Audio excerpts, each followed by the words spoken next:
El día de hoy vamos a hablar de la teoría de la superconductividad, específicamente del paper llamado Theory of Superconductivity, hecho por Bardeen, Cooper y Schiffer.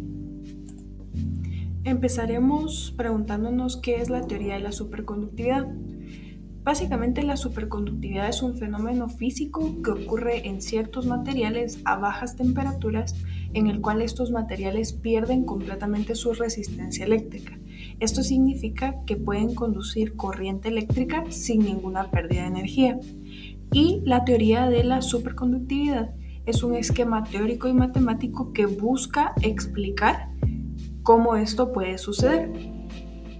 En esta teoría se discuten temas como la interacción electrón-fonón, el estado de pareamiento y la función de onda, el modelo energético y la brecha de energía, el efecto Meissner, la transición de fase de segundo orden y el modelo microscópico BCS. ¿Qué debería explicar esta teoría? Debería explicar la transición de fase de segundo orden a la temperatura crítica, la variación del calor específico electrónico que sigue una forma exponencial cerca del 0 kelvins, la existencia de un efecto de exclusión magnética conocida como el efecto Meissner, los efectos asociados con la conductividad infinita y la dependencia de la temperatura crítica con la masa isotópica.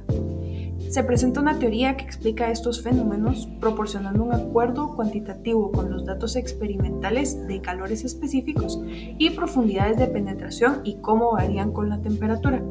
Asimismo, se destaca que el modelo individual de energía de Bloch, que describe bien a los metales normales, falla al intentar describir la superconductividad, ya que en el modelo se asume que cada electrón se mueve independientemente, ignorando las correlaciones entre posiciones de electrones y los efectos de las interacciones de Coulomb. Estas son cruciales para explicar la superconductividad. Esta teoría se fundamenta en el modelo BCS por las iniciales de los científicos que desarrollaron este modelo.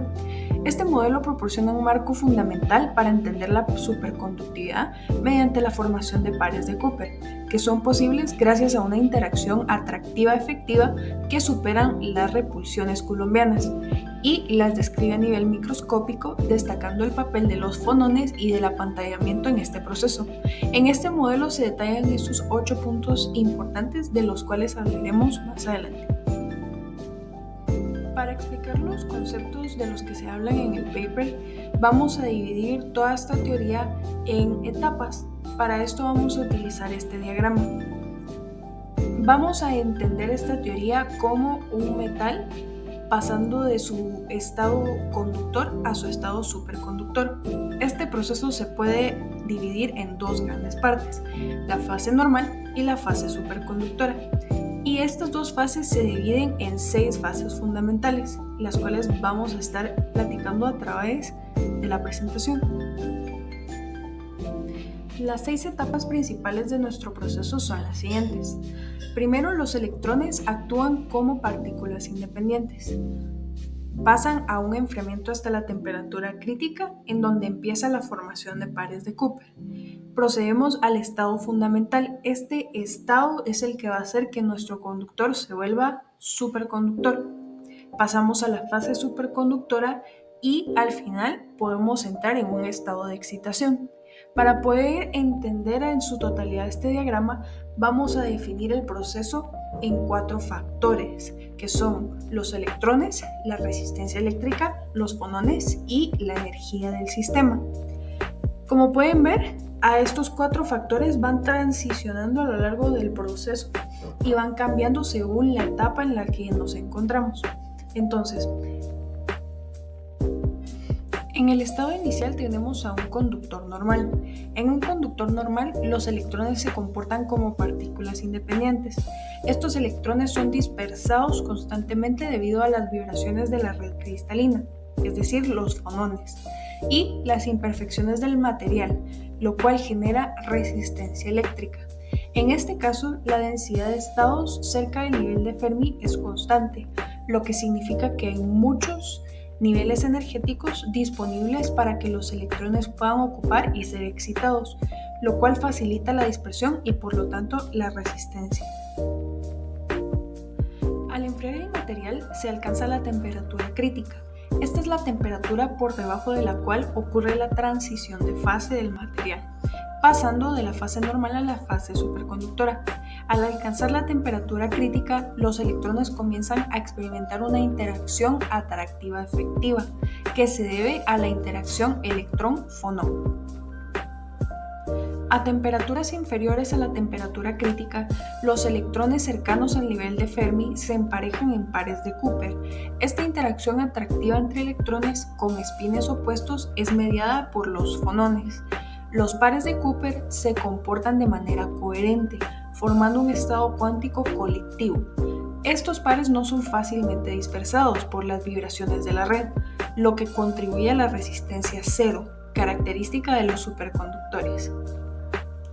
La formación de pares de Cooper lleva al sistema a su estado fundamental, que es un estado de menor energía. En este estado los electrones dejan de comportarse como partículas individuales y actúan colectivamente en pares, minimizando la energía general del sistema. La brecha de energía aparece en la densidad de estados cerca del nivel de Fermi. Esta brecha representa la cantidad mínima de energía necesaria para romper un par de Cooper y excitar a un electrón a un estado más alto. Debido a esta brecha de energía, los electrones no pueden ser excitados con poca energía, lo que significa que no hay dispersión y por lo tanto no hay resistencia eléctrica.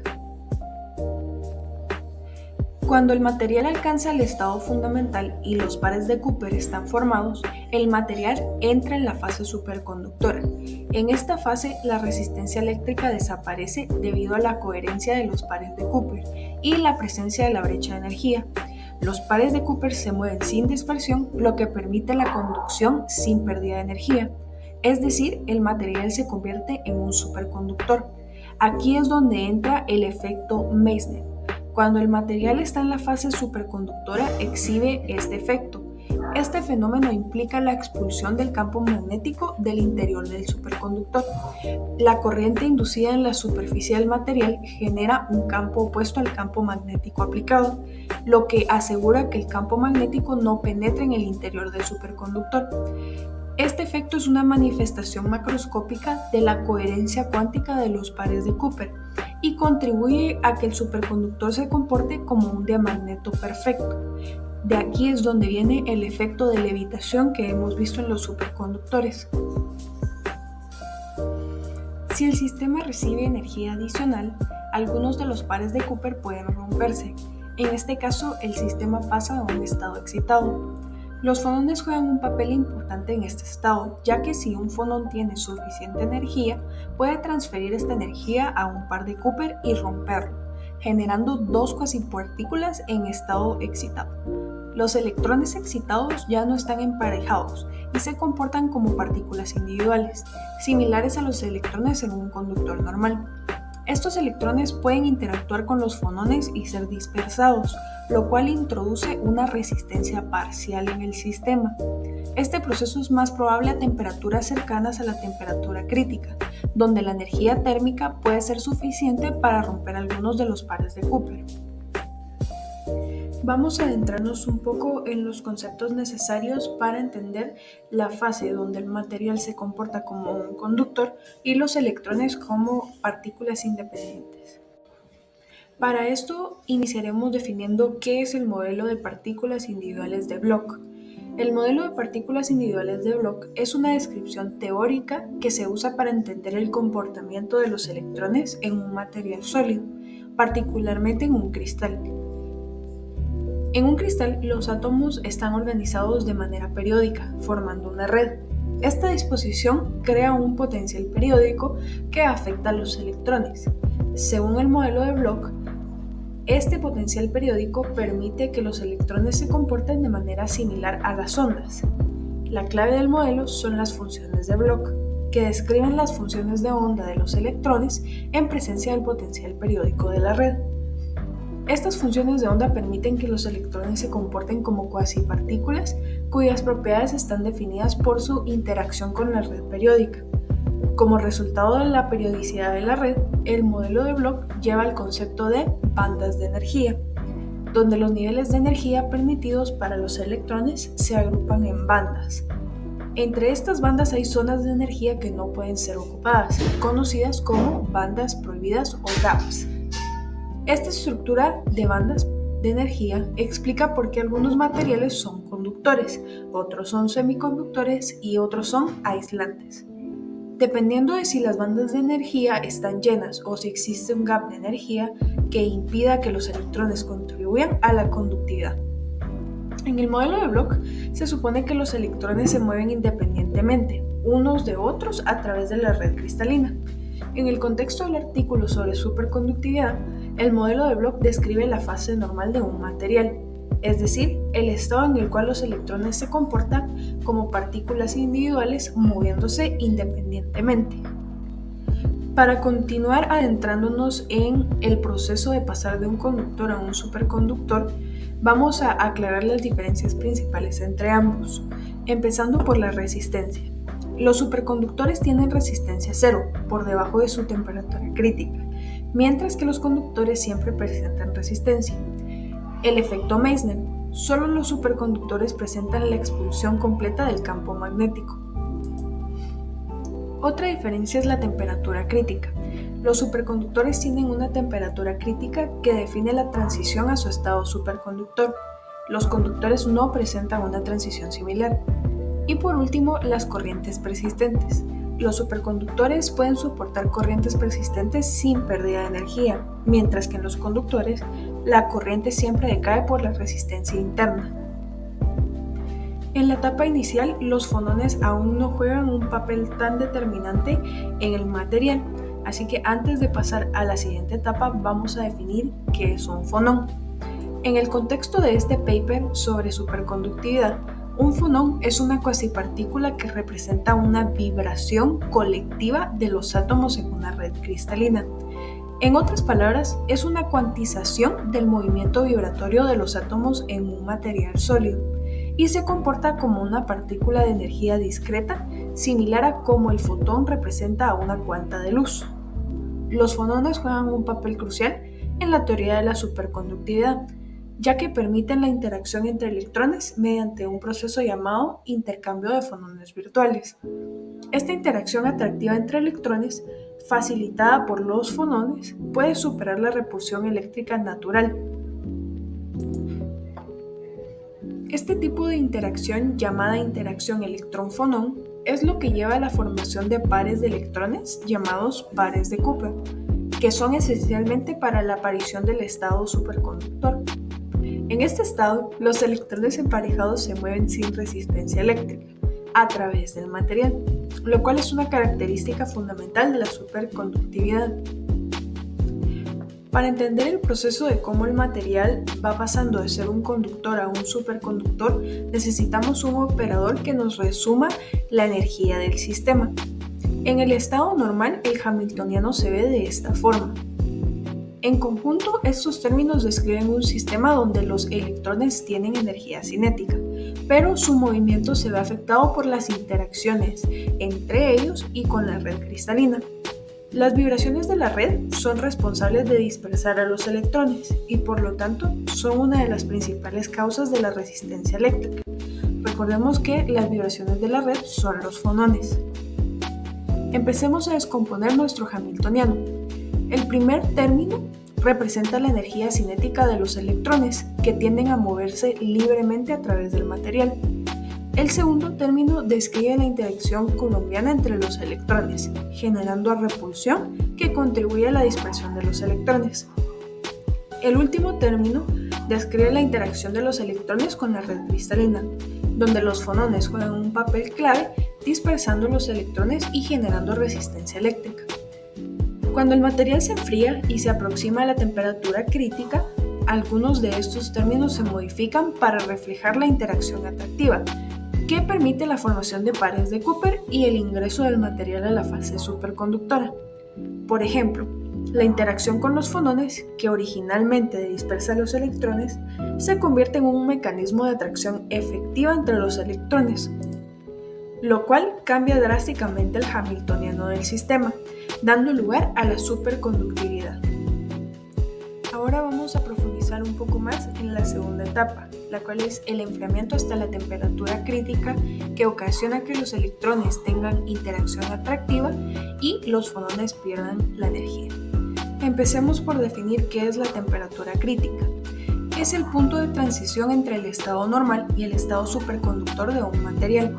Esta transición es de segundo orden y se caracteriza por la aparición de una brecha de energía que desaparece en la misma temperatura. La teoría presentada en este paper indica que cuando se alcanza la temperatura crítica, las propiedades del material cambian drásticamente, haciendo que se formen pares de Cooper y disminuye la energía del estado fundamental del sistema, resultando en la pérdida de resistencia eléctrica. Además, se menciona que el efecto Meissner y la brecha de energía dependen críticamente de esta temperatura, y esta temperatura varía de manera significativa con la masa isotópica del material. Esta ecuación define la temperatura crítica en términos de la constante de interacción y la densidad de estados. La siguiente ecuación relaciona a la brecha de energía a temperatura cero con la temperatura crítica. Esta ecuación predice que la razón entre la brecha de energía a temperatura cero y la temperatura crítica es la misma para todos los superconductores. Algo muy importante en este proceso es la energía de interacción. Esta surge cuando dos electrones, normalmente con cargas similares que se repelen, logran experimentar una atracción efectiva. Esta atracción es posible gracias al intercambio de fonones, que son cuasipartículas asociadas con las vibraciones de la red cristalina, como lo habíamos hablado. Este proceso se puede explicar de la siguiente forma. Primero, un electrón que se mueve a través del material genera una distorsión en la red cristalina, debido a la atracción entre su carga negativa y los núcleos positivos. Esta distorsión en la red crea un área de mayor densidad positiva. Luego, otro electrón cercano se ve atraído hacia esta región positiva, creada por la distorsión de la red cristalina. Este efecto es suficiente para que los dos electrones, que normalmente se repelerían, experimenten una interacción atractiva efectiva. Por último, esta interacción atractiva entre dos electrones, mediada por los fonones, da lugar a la formación de pares de Cooper, que es la clave para que ocurra la superconductividad. Es importante reconocer que hay dos tipos de interacción en este proceso, la interacción electrón-fonón y la interacción electrón-fotón. El término de interacción electrón-fonón se refiere a la interacción atractiva entre electrones que se producen mediante el intercambio de fonones. Por otro lado, la interacción electrón-fotón describe la interacción entre los electrones y el campo electromagnético, que puede ser representado mediante fotones. Este tipo de interacción es fundamental en una variedad de procesos físicos, pero no es el mecanismo responsable de la superconductividad. Este concepto de interacción nos lleva a hablar sobre la dispersión térmica. La dispersión térmica está asociada a la interacción electrón-fonón. Esta interacción provoca una dispersión de los electrones mediante la absorción o emisión de fonones, lo cual contribuye significativamente a la dispersión térmica. La interacción electrón-fonón es responsable de la dispersión térmica debido a la transferencia de momento entre los electrones y la red cristalina. Esta interacción se modela realizando una transformación canónica que elimina los términos lineales de la interacción electrón-fonón del Hamiltoniano, el cual es nuestro operador que describe la energía del sistema. Una de las ecuaciones relevantes que describe la relación entre las funciones del sistema y la dispersión térmica es la siguiente. Esta ecuación muestra cómo la función de corriente y la densidad de energía se relacionan con las propiedades electrodinámicas del superconductor, en particular cuando se considera la dispersión de electrones bajo la influencia del campo magnético externo. Una vez llegamos a la temperatura crítica, comienza el proceso de la formación de pares de Cooper. Aquí se agrupan los electrones con spin opuesto y toda esta interacción está mediada por los fonones. En este estado, los electrones se agrupan en pares llamados pares de Cooper. Estos pares de Cooper se forman debido a una interacción atractiva mediada por los fonones. A pesar de que los electrones normalmente se repelen debido a la carga eléctrica, la interacción atractiva inducida por los fonones puede superar esta repulsión a bajas temperaturas. Esto hace que se formen los pares. Estos pares se comportan de manera coherente y permiten que los electrones se muevan sin resistencia a través del material. En el hamiltoniano que hemos visto anteriormente, los operadores de creación y aniquilación aparecen para representar las transiciones cuánticas, es decir, la creación o destrucción de estados ocupados por electrones. En el caso del hamiltoniano del superconductor, estos operadores describen la interacción entre los electrones y la red cristalina y son fundamentales para entender cómo se forman y se mantienen los pares de Cooper. Hablemos de los operadores de creación. Estos operadores crean un electrón en un estado cuántico específico, caracterizado por el número de onda K y el spin sigma. En el contexto de los superconductores, los operadores de creación permiten modelar la aparición de un electrón en un estado que contribuye a la formación de un par de Cooper. Por otro lado, los operadores de aniquilación destruyen un electrón en un estado específico. Son utilizados para describir la transición en la que un electrón abandona un estado cuántico particular, lo que puede corresponder a la separación de un par de Cooper o a la transición de un estado excitado a un estado fundamental. Para entender un poco mejor cómo se forman estos pares de Cooper, necesitamos hablar del apantallamiento del campo de Coulomb. El campo de Coulomb se refiere a la fuerza eléctrica que actúa entre partículas cargadas, en este caso entre electrones. La fuerza de Coulomb tiene una naturaleza repulsiva entre los electrones debido a que tienen la misma carga negativa. Esta repulsión podría dificultar que los electrones se agrupen y por lo tanto sería un obstáculo para la formación de los pares de Cooper, los cuales son fundamentales para llegar al estado superconductor. El apantallamiento del campo de Coulomb es un proceso mediante el cual esta repulsión entre electrones se ve atenuada, debido a la presencia de otros electrones en el material. En otras palabras, los electrones cercanos se organizan de manera que reduce el efecto del campo repulsivo de otros electrones. Esto se puede entender mejor si consideramos que los electrones tienden a moverse y a reorganizarse. Esto para poder reducir la energía total del sistema.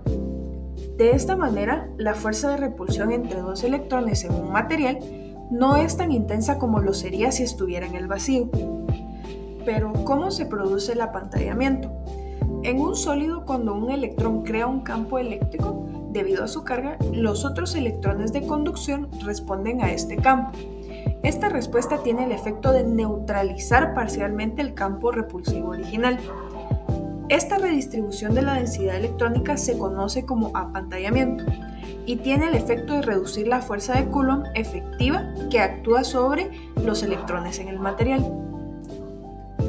Una vez el material alcanzó la temperatura crítica y los fonones están mediando la formación de pares de Cooper, podemos pasar a la siguiente etapa, la cual es el estado fundamental del material. Aquí los pares de electrones actúan colectivamente. Esto genera pérdida de resistencia total, alcanzando la resistencia cero, y en cuestiones de energía surgen las brechas de energía. En esta nueva etapa empezamos definiendo qué es la brecha de energía. En el estado fundamental del superconductor existe una brecha de energía entre el estado fundamental y los estados excitados. Esta brecha de energía es la que evita que los electrones sean dispersados por pequeñas perturbaciones térmicas. Por eso, a temperaturas por debajo de la temperatura crítica, los electrones no tienen la energía suficiente para romper los pares de Cooper y por lo tanto se mantienen en el estado fundamental superconductivo. El estado fundamental es el estado cuántico de menor energía de un sistema. Para muchos sistemas físicos, este es el estado en el que el sistema se estabiliza cuando no tiene energía externa que lo excite. El estado fundamental es particularmente interesante porque describe un estado donde los electrones se organizan de una manera especial. Esto les permite moverse a través del material sin ninguna resistencia eléctrica. Vamos a analizar más a profundidad la función del estado fundamental. La expresión representa la función del estado fundamental, que se define como una superposición cuántica de diferentes configuraciones del sistema de partículas. Este producto sobre K indica que está tomando en cuenta una configuración global del sistema, considerando todos los valores posibles de K. Cada K representa un estado cuántico posible de los electrones. Ese término representa la probabilidad de que el estado con número de onda K no esté ocupado. Es una amplitud de probabilidad que indica que no hay pares de Cooper en el estado con número de onda K. Este es un coeficiente de amplitud de probabilidad que describe la ocupación del estado con número de onda K. Estos son operadores de creación de pares de Cooper. Específicamente, crean un par de Cooper con momento opuesto. Esto es esencial ya que los pares de Cooper en el estado superconductor siempre se emparejan con momentos opuestos para que el momento total sea cero, lo cual minimiza la energía del sistema. El siguiente representa el estado vacío del sistema. Es el estado en el que no hay electrones o pares de Cooper. La función de estado fundamental se construye a partir de este estado vacío, añadiendo la ocupación de los estados según las reglas cuánticas descritas por los operadores de creación. Después tenemos una forma de la función del estado fundamental en su superposición cuántica. Esta expresión muestra que la función de estado fundamental es una superposición de dos estados. Por un lado tenemos un estado en el cual hay una ocupación del estado K y por otro tenemos el estado de vacío, que indica que no hay ocupación en el estado con un número de onda K. Esta combinación muestra cómo la superposición cuántica incluye tanto la posibilidad de tener un par de Cooper en el estado K como la posibilidad de que éste esté vacío, lo cual es esencial para describir el estado fundamental de un sistema de muchos electrones. Recordemos que la fase fundamental es justo esa fase de transición donde pasamos de la fase normal a la fase superconductora, y todo esto mediante esas energías de interacción de las que hemos hablado.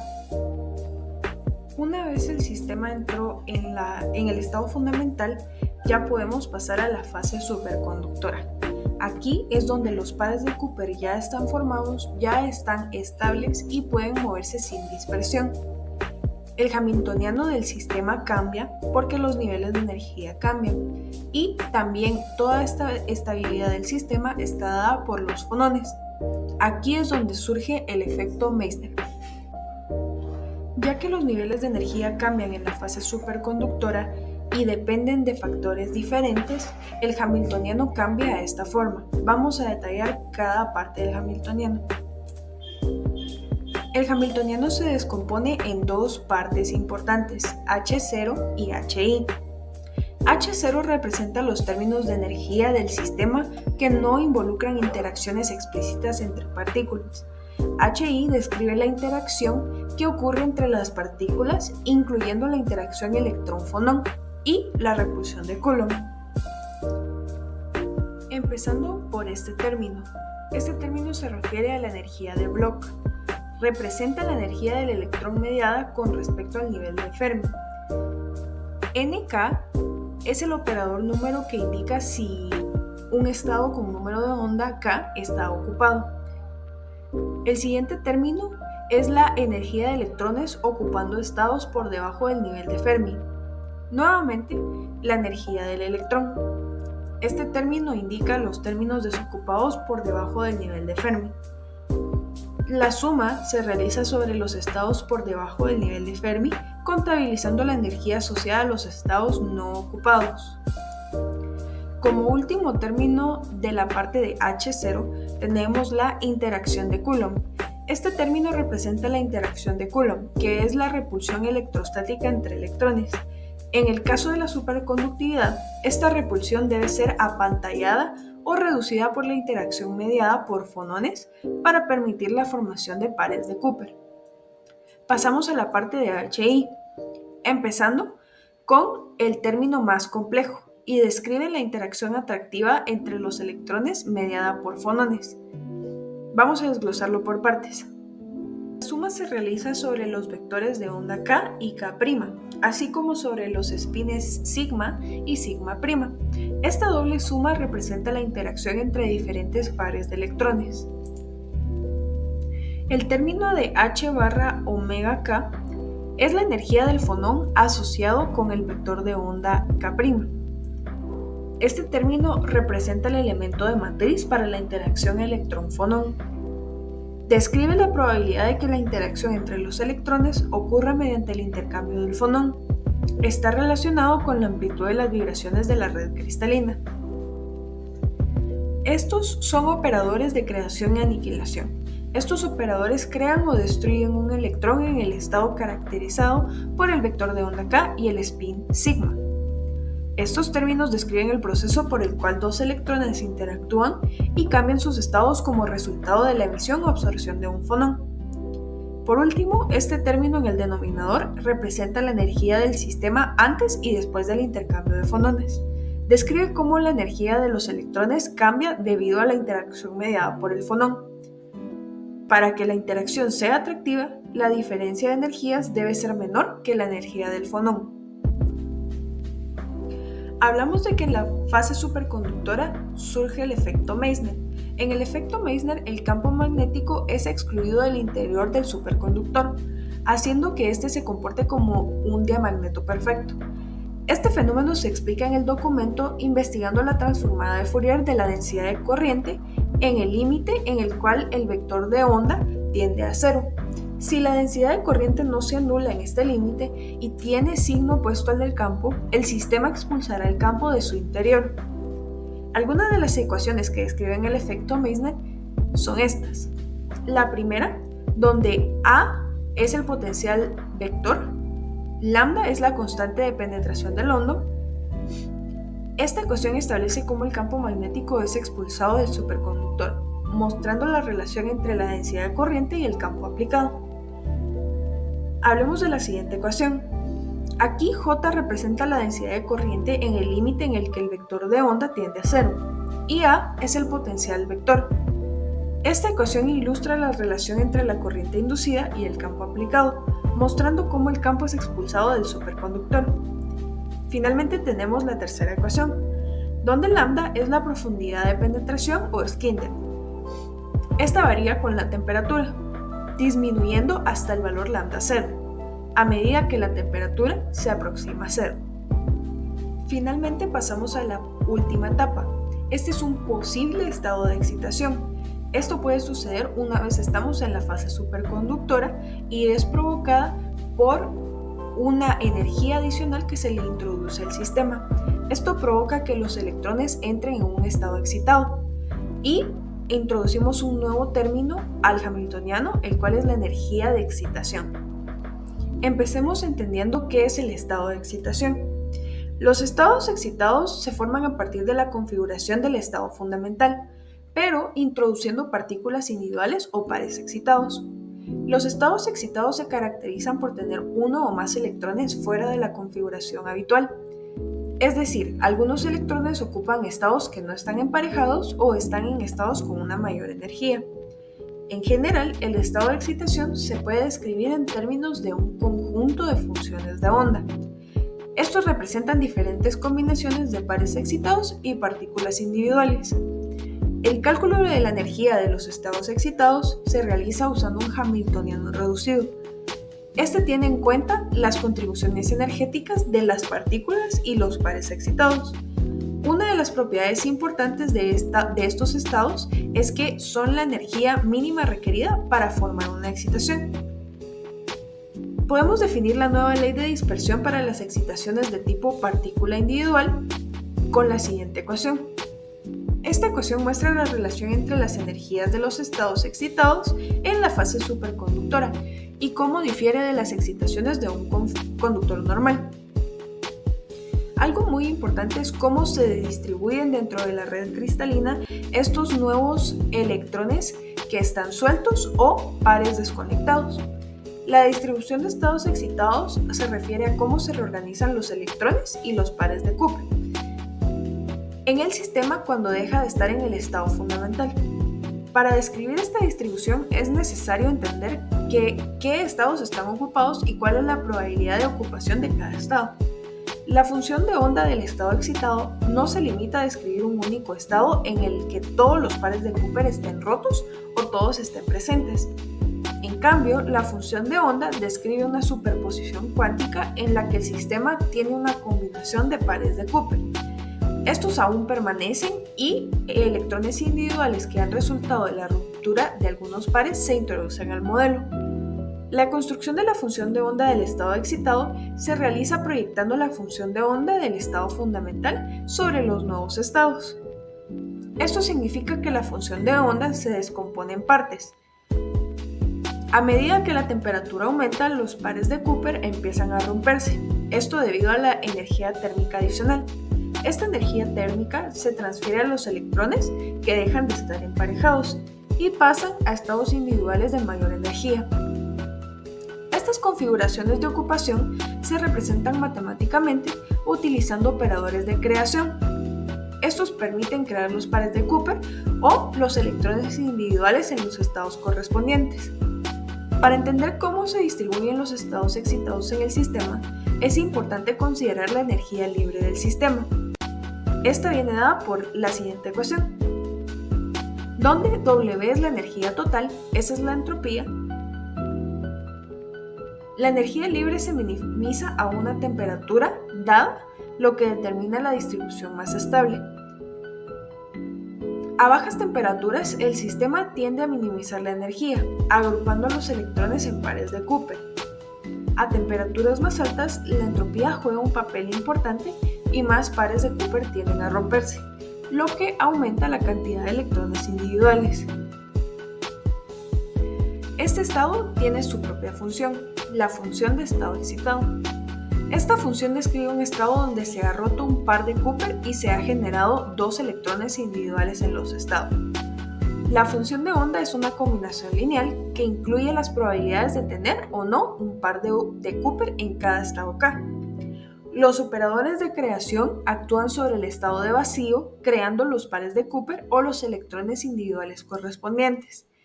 En resumen, es una representación del estado excitado del sistema que incluye tanto pares de Cooper como electrones individuales, mostrando cómo se genera la excitación a partir del estado fundamental. ¿En qué casos podríamos tener un estado excitado? Y por lo tanto el sistema debería representarse con esta función. El primer caso es una ruptura de pares de Cooper. En el caso de la superconductividad, los electrones se organizan en pares de Cooper, en el estado fundamental, lo que permite que el sistema tenga una resistencia eléctrica nula. Sin embargo, cuando se rompen algunos de estos pares, el sistema pasa a un estado excitado. Otro caso en el que el sistema estaría excitado sería el incremento de la temperatura. En un superconductor, el estado superconductor solo se mantiene a bajas temperaturas. Si la temperatura del sistema aumenta más allá de la temperatura crítica, la energía térmica es suficiente para romper muchos de los pares de Cooper. La función de estado excitado es adecuada para describir este sistema, ya que contiene una combinación de estados de pares de Cooper y de electrones libres.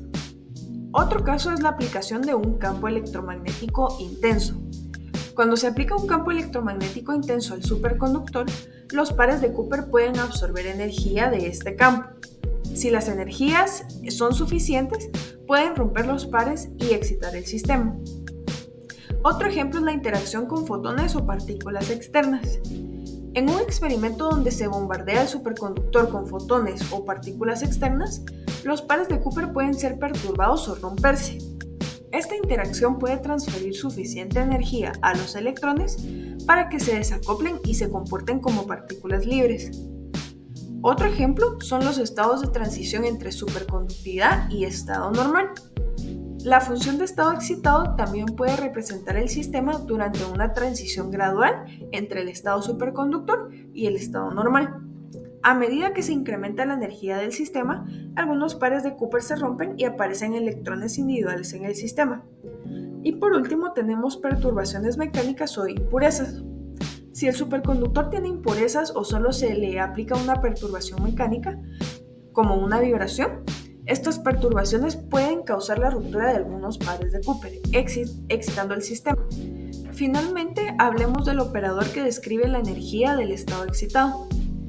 Esta ecuación describe cómo calcular la energía de un estado excitado, tomando en cuenta tanto los estados de energía individuales como las interacciones entre estos. Vamos a desglosar parte por parte de este operador, empezando por la primera sumatoria que representa la energía de Bloch. Esto de los estados con número de onda K.